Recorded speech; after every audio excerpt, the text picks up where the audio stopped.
사도행전 1장 21절에서 26절까지 한 절씩 교독하도록 하겠습니다.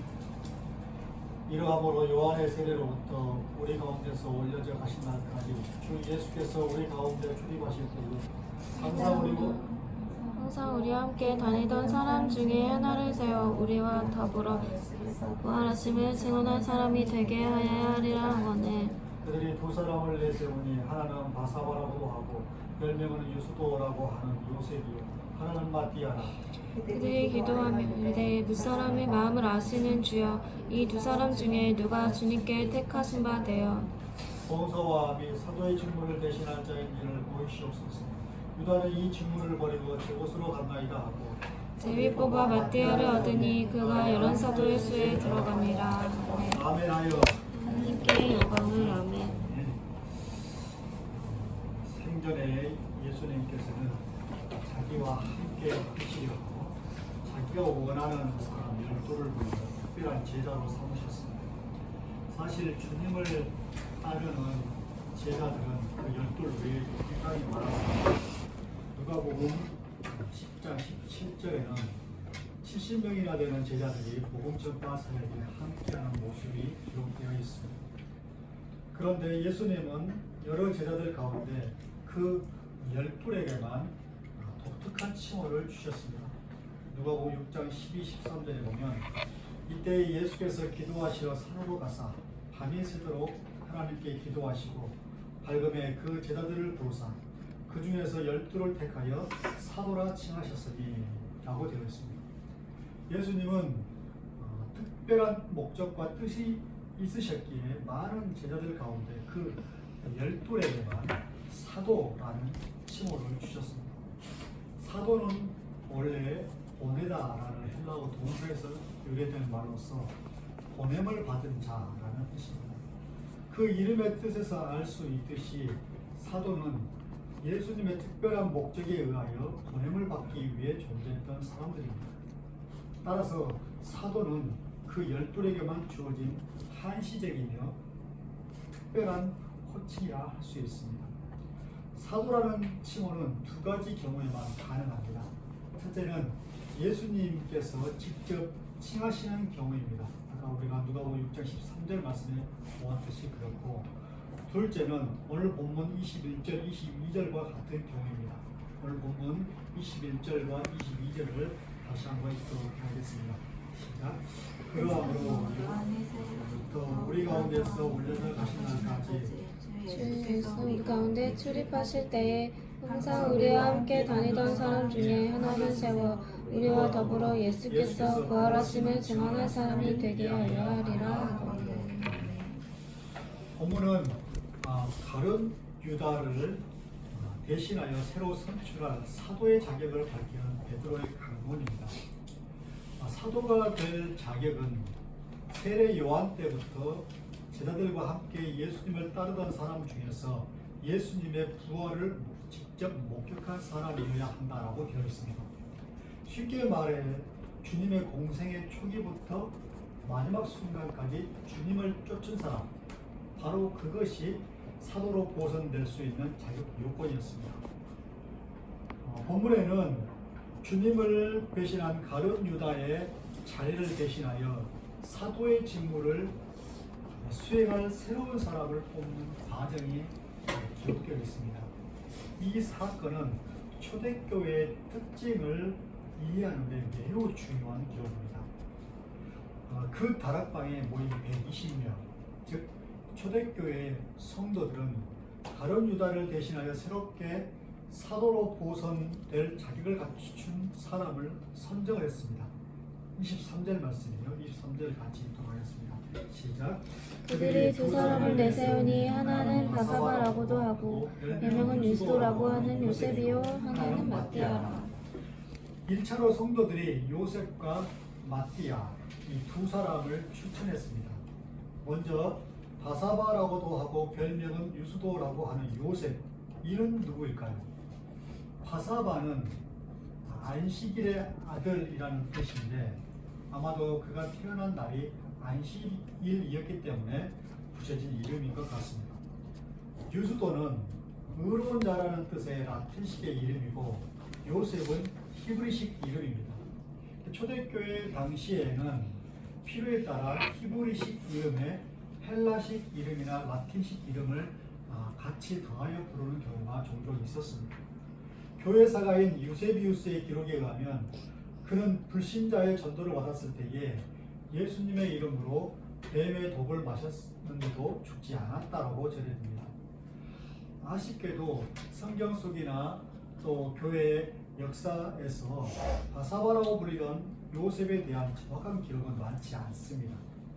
다음으로 마띠아는 누구일까요? 마띠아는 여호와의 선물이라는 뜻의 히브리식 이름입니다. 초대 교부인 클레멘트는 마띠아가 누가복음 19장에 나오는 삭개오였다고 주장하기도 하는데 정확치는 않습니다. 교회 사가인 유세비우스는 요셉과 마띠아 모두 누가복음 10장에 나오는 70명의 예수님의 제자들 중에 한 사람이었다라고 말합니다. 그 역시도 요셉과 마찬가지로 세부적인 활동에 대한 기록이 많지 않습니다. 이 두 사람 모두 복음서에 단 한 번도 나타나지 않고 그들에 대한 몇몇 기록도 정확성이 떨어집니다. 그러나 초대교회 성도들은 그 둘을 보선될 사도의 후보로 추천했습니다. 도대체 요셉과 마띠아 이 사람들은 어떤 사람들이었기에 초대교회 성도들은 그들을 신임하고 또 그들의 신임에 의해서 추천이 된 것일까요? 그 궁금증에 대한 해답을 24절에서 한번 찾아보도록 하겠습니다. 24절 말씀이요 같이 읽어봅시다. 그들이 기도하여 이르되 무사람의 마음을 아시는 주여 이 두 사람 중에 누가 주님께 택하신 바 되어. 여기 보니까 그 다락방에 모여 함께 기도하는 사람들의 모임이 그러니까 최초의 교회, 즉 초대교회이죠. 따라서 그들의 말 한마디 한마디가 교회의 역사가 되고 신약 성경의 일부가 되기 때문에 그것을 세부적으로 살펴볼 필요가 있습니다. 그들이 모여 기도하면서 하나님을 부른 최초의 호칭이 사람의 마음을 아시는 주여였습니다. 초대교회 성도들은 하나님께서 모든 사람의 마음을 아시는 분이라고 가장 먼저 고백을 한 거죠. 이 고백의 대전제는 무엇이겠습니까? 하나님이 그들을 창조하셨다는 믿음이겠죠. 하나님이 창조하셨기 때문에 마음까지도 다 아신다라는 믿음일 겁니다. 우리말 마음을 아시는 이는 세 단어로 이루어졌는데 사실 헬라어 원문에는 카르디오 그노테스라는 이 한 단어로 표현됩니다. 이 단어는 성경 전체에서 사도행전에만 딱 2번 등장하는데 모두 하나님께만 국한되어 사용되었습니다. 이건 무슨 말이냐? 모든 사람의 마음을 아시는 이는 인간을 창조하신 하나님 한 분이심을 강조하기 위함이겠죠. 이런 믿음을 지닌 사람들에 의해서 초대교회가 일구어진 것입니다. 자, 그렇다면 사람의 마음을 아시는 하나님이라는 믿음이 요셉과 마띠아 두 사람으로 하여금 제비를 뽑게 하여 사도를 보존하는 것과 무슨 관계가 있는지를 한번 살펴보도록 합시다.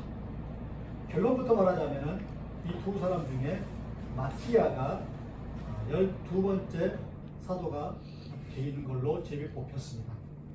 우리는 쉽게 생각할 수가 있을 겁니다. 초대교회 성도들은 요셉과 마띠아 두 사람 중 누가 더 사도의 직무를 잘 감당할지 하나님만 아신다는 의미로 하나님을 그렇게 불렀을 것이고 마띠아가 더 충성할 것을 아신 하나님은 그를 택하신 것이다 라고 말이죠. 그럼 한편으로 제비에서 탈락한 요셉의 마음은 어땠을까요? 그는 예수님의 공생의 처음부터 끝까지 주님을 모셨던 사람이요, 동료들이 보기에도 사도가 되는데 아무런 손색이 없는 사람이었습니다. 더욱이 성경조차도 마띠아보다 요셉이 더 더 뛰어남을 증명합니다. 여러 번 제가 말했듯이 헬라어, 특별히 헬라어나 히브리어에서는 먼저 나온 이름이나 문구가 훨씬 더 중요하다고 하였습니다. 오늘 본문에도 요셉의 이름이 먼저 언급이 되고 또한 그의 이름이 여러 가지로 기록된 것을 보면 요셉이 마띠아보다 외형적으로 더 유력한 후보였음을 우리가 짐작할 수가 있습니다. 그런데 결과는 마띠아가 가룟 유다를 대신하는 12번째 사도로 선출이 된 것입니다.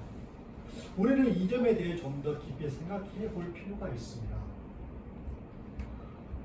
복음서에 보면 예수님이 어떤 중요한 장소에 가실 때에 늘 세 명의 제자, 베드로, 요한, 야고보 이 세 제자를 대동을 하셨습니다. 중요한 장소에는 항상 이 세 제자를 데리고 갑니다. 일반적으로 사람들은 그 이유를 이 세 사람이 12제자 가운데 가장 뛰어났기 때문이라고 이해를 합니다. 그러나 신학자 가운데 캠벨 몰간이라는 분은 전혀 다른 견해를 피력합니다. 예수님이 그 세 사람에게 특별한 관심을 보이신 이유는 그들이 뛰어나서가 아니라 가장 연약하여 그러지 않고는 주님의 제자로 바로 설 수 없음을 아셨기 때문이라는 것입니다. 이 해석이 설득력을 갖는 것은 이 세 사람의 평소 됨됨이를 보면 알 수 있습니다. 복음서에 보면은 성미가 급한 베드로는 실수투성이의 가장 결정적인 순간에 주님을 배신할 정도로 비겁한 인간이었습니다. 요한과 야고보는 형제인데 이 형제들은 자신의 반대자를 하늘에서 떨어지는 불로 태워버리고 싶을 정도로 과격한 사람들이었습니다. 그의 어머니 요한과 야고보의 어머니는 주님께서 나중에 정치적인 정권을 장악한다면 두 아들을 정치적 요직에 앉게 해달라고 이렇게 청탁할 정도로 뭔가 세속적인 가정이었습니다. 게다가 예수님의 십자가의 죽음을 앞두고 겟세마네 동산에서 처절하게 기도하시는 동안에 그들은 셋은 무엇을 했느냐? 잠에 골아떨어져 있을 만큼 연약한 자들이었습니다. 이러한 연약한 자들에게 예수님이 특별한 관심을 베푸시지 않았다면 그들은 사도가 될 수 없었을 것입니다. 이 같은 관점에서 오늘 본문을 들여다보면 초대교회 성도들이 사람의 마음을 아시는 주여라고 기도한 의미를 깨닫게 됩니다. 요셉과 마띠아 두 사람 모두 사도의 후보로 추천될 만큼 훌륭한 사람들이었습니다. 하지만 제비를 통해 그들 중 한 사람만 사도라는 칭호를 얻을 수 있습니다. 제비에 뽑힌 사람은 당연히 하나님에 의해 선택받았다는 자긍심과 뭔가 명예를 얻겠지만 제외된 사람은 큰 상처를 받을 수도 있었습니다. 그런 상황에서 하나님은 어떻게 하실 것 같습니까? 두 사람을 추천한 초대교회 성도들은 사람의 마음을 아시는 주께서 한 사람을 택해 주시기를 기도드렸고 하나님은 그 응답으로 마띠아를 선택하셨습니다. 이것을 캠벨 몰간의 관점에서 본다면 하나님은 요셉보다 마띠아가 더 연약한 사람이라는 것을 알고 계셨다는 것입니다. 요셉은 사도직 보선에서 떨어져도 평신도 지도자로서 사도보다 더 사도답게 살아갈 굳건한 중심이 있었지만 마띠아는 제비에서 탈락되는 것을 받아들이기 너무 약한 심성임을 아시는 하나님이 그를 선택해 주신 것입니다. 다시 말해 하나님은 제비에서 뽑힌 마띠아보다 탈락한 요셉을 더 신뢰하셨다는 뜻이 되겠죠. 그래서였는지 초대교회 역사인 사도의 행전에서 이 마띠아라는 이름은 본문에만 딱 한 번 나오고 그 후로는 등장하지 않습니다. 그러나 요셉이라는 이름은 종종 나옵니다.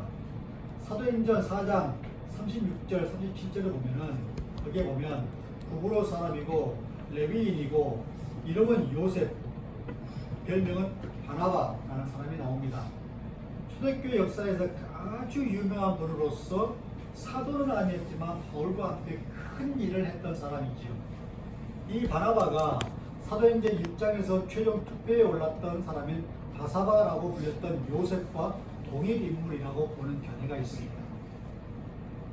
오늘 본문에는 바사바 별명은 유수도라고 하는 요셉이라고 되어 있고, 사도행전 4장에서는 별명은 바나바, 이름은 요셉, 본명은 요셉이라고 되어 있어요. 일단 본명이 요셉이 같습니다. 그런데 문제는 바사바와 바나바 차이예요. 바사바는 히브리 말로 바는 아들입니다. 사바는 안식일이에요. 안식일의 아들이고, 나바는 위로라는 뜻이기 때문에 위로의 아들입니다.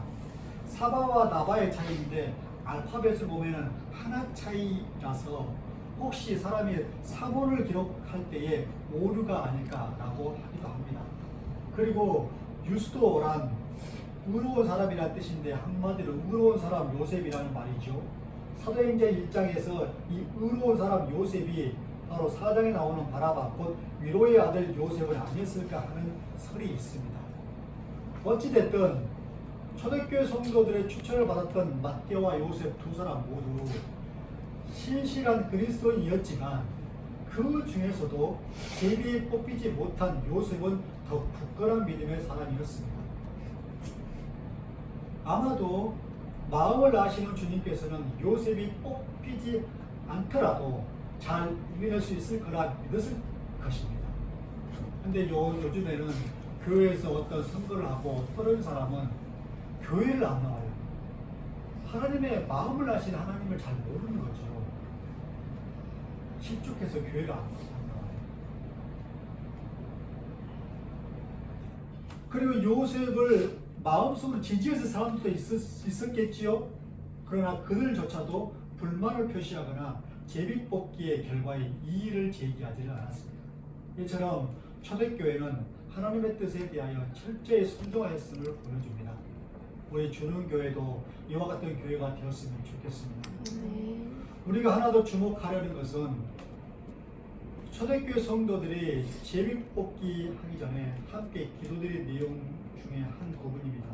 25절 말씀, 25절을 다시 한번 읽도록 합시다. 시작.